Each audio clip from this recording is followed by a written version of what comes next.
Aloha everyone. Hope you are all doing absolutely amazing. It's Wednesday and it's 1 p.m. and I'm in Arizona right now. I am in Phoenix, Arizona, and we are running our coaching program. So we actually teach people how to go out there and coach. It's an incredible program. You have to have done practitioner and master practitioner training to do this program. And we're on our lunch break right now, which luckily times out perfectly for me to be able to do a weekly Facebook Live. Hope you had a great time with Deanne last week. I'm so grateful that she got to fill in. I flew out to the East Coast. I flew out and it was so amazing. I got to be with my daughter and got to hang out with her for her 16th birthday. Christina and I had so much fun out there hanging out and getting to watch her during her party and then actually hanging out on her birthday, and just had a ton of fun. Christina's right over there taking pictures of me. There she is. So I always have these topics, and sometimes we plan ahead and we think, here's a good topic, and sometimes I just kind of go with whatever it is that I need to do. Aloha, and thank you for saying Deanne rocks. I appreciate that. Teresa, good to see you on here. Yeah, so I mean, this time around, we decided that we were going to actually theme it like I did with the other Facebook Lives that I did where I talked about ego, persona.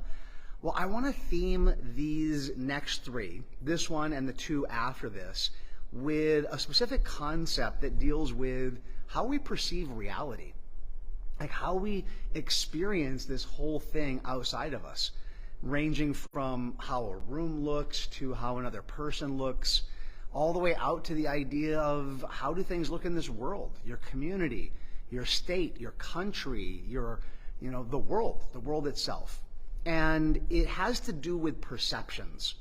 This is something that I have studied a lot. I have studied a lot about perceptions, about how people experience their reality. Yesterday and today, I started working with a brand new client, did the breakthrough session with him, and he shared with me his reality of what's been going on in his life. As I'm listening to it, I'm also experiencing a reality sitting right there in front of me. The students that are going to be coming back in about 30 minutes after lunch, they're about to be a new group of coaches going out there to help another individual. And Mandy got up and taught this morning while I was working with my client, and she hammered home these concepts, and it kind of inspired me during our lunch meeting, during our lunchtime, that I want to talk about this with you guys. So where do we begin? To understand how we experience reality, to understand our perceptions, the very first one is perception is interpretation. So those of you who take notes, whether it's mentally or on paper, you want to write down perception is interpretation. That's where we need to begin. Next week, we'll talk about projections, and the week after that, we'll talk about what is reality. We'll just get to that. The first one, though, is interpretation. This one is actually easy. Perception is interpretation is that everything that you are experiencing that you think is happening outside, you are actually interpreting it through your filters. So what are your filters? Your filters can range from positive things, like if you're a very big picture person, then you filter things for big picture. You probably are a little bit more big picture abstract thinking. If you filter for details, you're going to be more in the weeds. You're going to be focused in on the specifics of things. Okay, well, that's just a natural filter. If you're introverted versus extroverted, you're going to filter things differently. If you're a judger versus a perceiver. So those are basic filters. You also have baggage. Negative emotions cause you to filter a certain way. If you have a lot of anger inside of you, you're going to interpret things from a different perspective. If you have a lot of fear inside of you, you'll interpret things in a different way as well. So the external world that we're experiencing comes through these filters, and we end up with what's called an internal representation. It's a fancy way of saying what you think's actually going on out there is actually happening up here in your mind. It's happening in your mind. Now, we've known this since the 30s. A guy named Alfred Korzybski wrote a book called Science and Sanity, and he said in there that people don't have an actual experience of the world around them. They have an object of experience, which later on at Stanford University in the 60s and 70s, they began to refer to it as an internal representation. And you take neuro-linguistic programming, something that we do a lot of teachings around, and NLP talks about how this internal representation is visual, auditory, kinesthetic, olfactory, gustatory. Pardon me. And it is your experience of what's going on out there. Now, I think you guys get the gist of this. Why is this important? It's important because the first thing that you have to do to be able to figure out what is reality is you have to realize that you're interpreting everything through your filters, that your reality is your reality and someone else can have a completely different reality, and you have to be okay with that. I love the hearts. Thank you so much. Yeah, you have to be okay with that, because the moment you get stuck and you think my reality is right and someone else's reality is wrong, you're no longer of benefit to them. You're no longer of being able to be of service to them. The students that are learning how to become coaches, we have to teach them and really drill into them that how you interpret your client directly affects the results that your client is going to have. So perceptions interpretation is the realization that what we are all experiencing is being filtered through everything that's going on inside of us. Great example that I use. Hey Beth, how you doing? Good to see you. A great example that I use a lot, and if you've done your practitioner training with me, you heard it. If you haven't, then this is going to be new for you.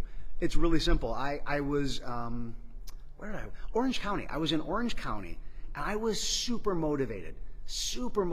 Got up on stage and, sent everyone to lunch, and these two women come walking right down the center aisle.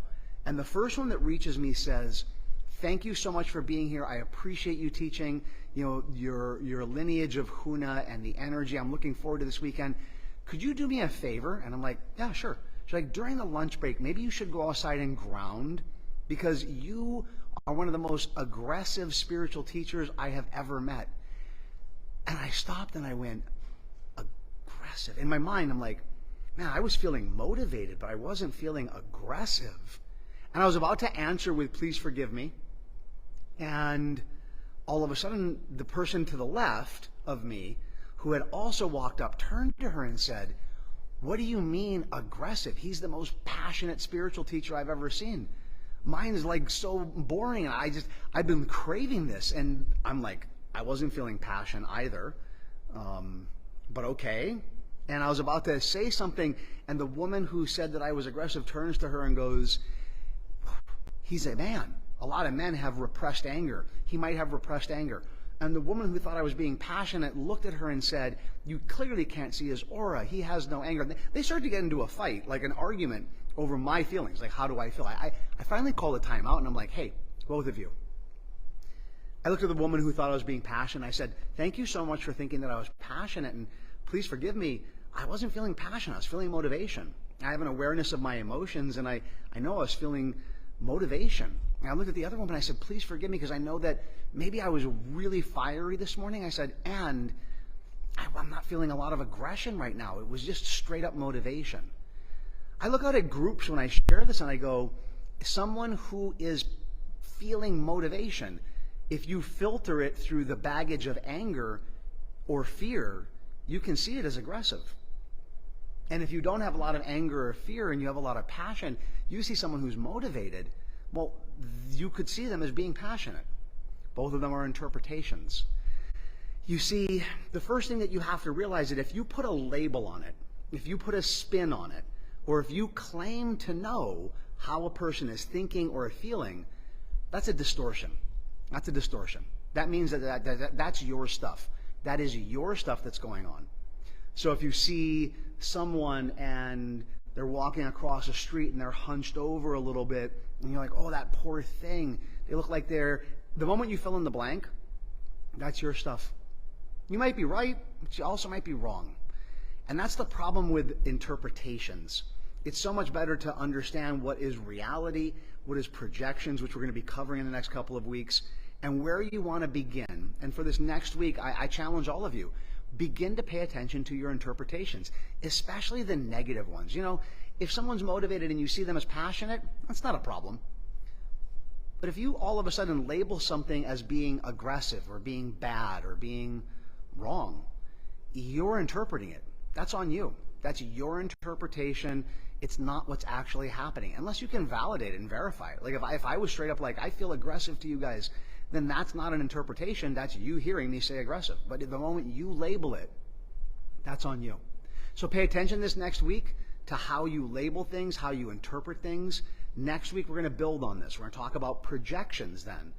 And I'll recap this, and we'll jump right into that next week. Okay? All right. Thank you all so much for the time and dedication to being here. I really do appreciate it. Hui ho. See you all next week.